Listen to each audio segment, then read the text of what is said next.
no one will be held responsible if someone goes missing. In spring 2008, a person's whereabouts became unknown. During the investigation from the car of the suspect believed to have taken this person, a document with similar content was found, and each one was written under a different person's name. As of 2021, the whereabouts of this missing person are still unknown. The Kanako Ishida disappearance case. On April 6, 2008, the Yamanashi Prefectural Police received 2 reports. Kanako Ishida, then 19, made the call. She was brought in a van in a severely confused state. She said she didn't know where she was. Around the same time, she also called her home and said that she had been taken around by an unknown man and brought into a love hotel. She said she was injected with apparent stimulants and kept screaming for help, making incoherent statements repeatedly. However, after that, the call was suddenly disconnected, and there has been no contact since then. Given these circumstances, I believe there was a high possibility that she had gotten involved in some kind of incident. The police immediately began their investigation, and soon one person emerged as a suspect in the investigation. 5 days later, on April 11, he was found asleep in a van in Ome City, Tokyo. Naoki Shiono, 26, was arrested on suspicion of confinement after the investigation. It seems she had been in contact with him through a dating site's message board. And then she disappeared. Just before, she told a friend that it was her first time meeting a man in Ikebukuro. And then there was a report from her. Around 11 p.m. on April 5th, the day before. After meeting up with him, she was put in his car and, shockingly, he gave her drugs. This was discovered later during the investigation. However, blood and urine reactions were detected inside his car, and it's believed that these traces were left when he administered the drugs to her. In this way, the suspect was arrested before she was found, and it was thought that she would be discovered soon as well. However, this case was not so straightforward. When he was pressed about the most important thing, her whereabouts, he said he was heading toward the Okutama area by car. He said that during a break she suddenly became violent and ran off on a mountain pass in Yamanashi Prefecture. At that time, he was repeatedly making incoherent statements due to symptoms of stimulant intoxication.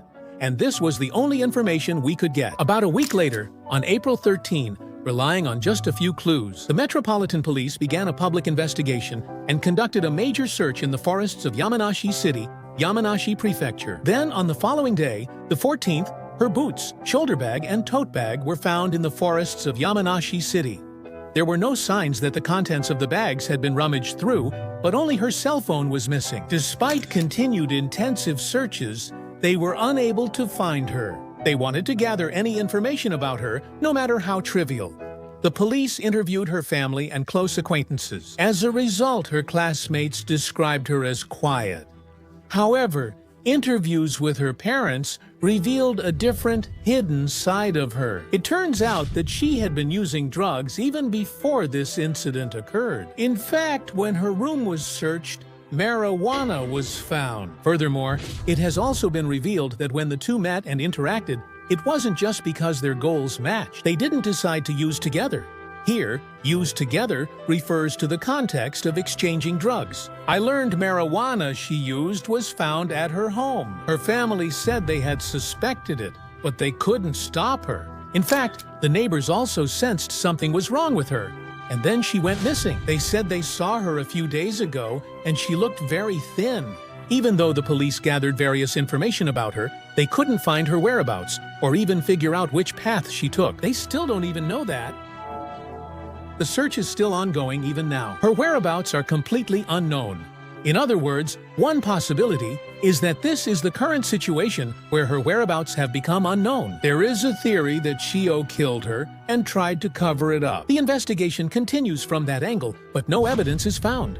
The trial starts anyway. At the July 7, 2008 Tokyo District Court hearing, the stimulants possession case was addressed. The indictment was read aloud, and he admitted to the charges, saying there was no mistake. 10 days later, on the 17th, he received a surprising verdict. Amazingly, the Tokyo District Court said that he also supplied stimulants to his associates, and so on, regarding drugs. They stated that there are serious concerns about his habitual use.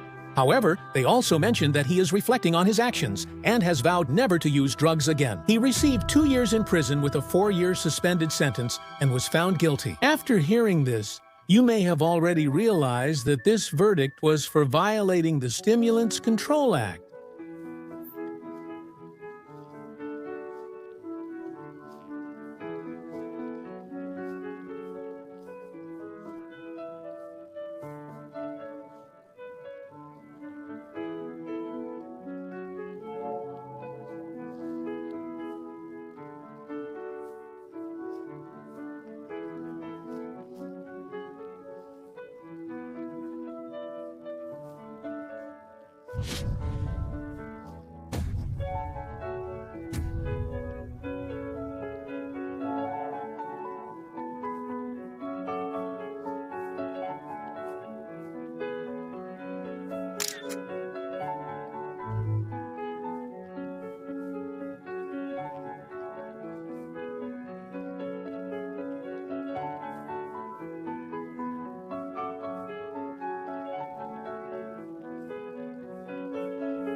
Ononio suddenly became violent and jumped out of the car. However, she neither removed her boots nor ran out with them there. Mud would have definitely stuck to her at that spot. What does this mean? No matter what the situation was when she went to the place where her boots were found, Shiono went there. It's highly likely that someone is lying somewhere. And the second point, as I mentioned at the beginning, a large number of written agreements were found in his car. These written agreements are related to drug transactions, and each one had the name of a different woman, not her. Similarly, a large number of credit cards under women's names were also found. From this, it was found that he contacted multiple women through dating sites and repeatedly committed various crimes using drugs. There was suspicion of this possibility. Even if they went missing, no responsibility would be taken. They wrote their names on the agreement. Are many of the women safe? Also, at first glance, it seems like he repeatedly committed these planned crimes alone. But it is believed that this agreement was not something he came up with himself. That's because, due to his personality, he was always in a subordinate position. In junior high, he joined a delinquent group and repeatedly committed theft and other crimes. That's right, but a man who was his classmate said that he used to bully people weaker than himself, but was treated like an errand boy by the stronger delinquents. Also, a man from the apartment who knew him said that when he was seriously yelled at and scolded, he would quickly run away.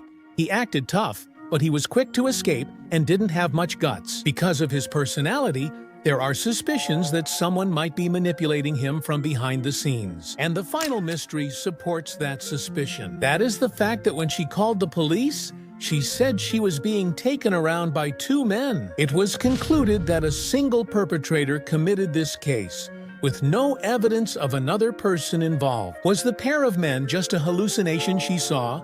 Or is it the real culprit, who still hasn't been identified and knows where she is? In court, he said this: "If the incident hadn't happened, I don't think I would have truly understood how frightening stimulants can be. It felt like I saw my true self for the first time. Or maybe I became who I once was again. I think this incident was the trigger for me to quit drugs, the fear of drugs, and now I'm not using them."